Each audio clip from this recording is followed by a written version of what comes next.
అందరికీ నమస్కారం. చాలామంది వ్యాపారంలో లాభాలు రావాలి, అసలు ఏమిటోనండి, హోటల్ పెట్టాము జనాలు రావట్లేదు, రెస్టారెంట్ పెట్టాము రావట్లేదు, లాడ్జీ కట్టామండి లాడ్జీలో రూమ్స్ అన్నీ ఖాళీగానే ఉండిపోతున్నాయండి, అలాగే ఎటువంటి మెస్సులు పెట్టినా ఎటువంటి టిఫిన్ సెంటర్లు పెట్టినా, అలాగే అనేక కిరాణా షాపులు సూపర్ మార్కెట్లు అండి.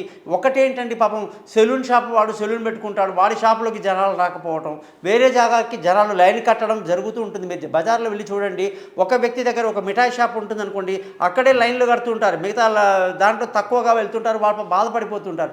దీనికి అంతా కూడా కారణం ఏంటంటే క్వాలిటీ ఒకటి చాలా ఇంపార్టెంట్ అండి. మెయింటెనెన్స్ అనేది చాలా ఇంపార్టెంట్. అంటే శుభ్రత, ఎంత శుభ్రంగా ఉండాలి. అలాగే జనాలని ఆకర్షించడానికి యంత్రాలు ఉంటాయండి మన దగ్గర, జన ఆకర్షణ యంత్రాలు ఉంటాయి. ఆ యంత్రాలని ఏ విధంగా వాడాలి, అది షాపులో ఎటువైపు పెట్టాలి, ఈ యజమాని, ఆ షాప్ యజమాని ఎటువంటి మంత్రాలు చదవటం వల్ల కూడా ఆ యొక్క జన ఆకర్షణ అనేది ఏర్పడుతుంది.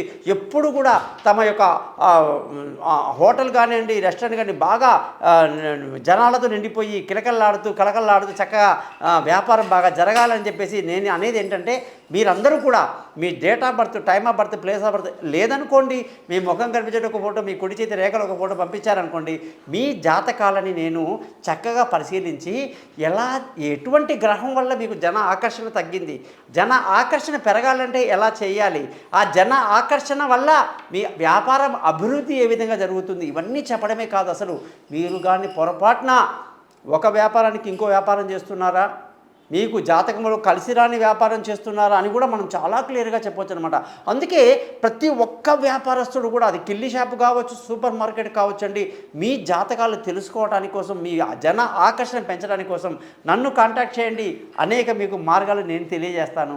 మీకు జనాలతో మీ వ్యాపార సంస్థ బాగా కిటకిటలాడేటట్టుగా చేయటంలో నేను అంత అనుభవం ఉన్నవాడిని. నమస్కారం.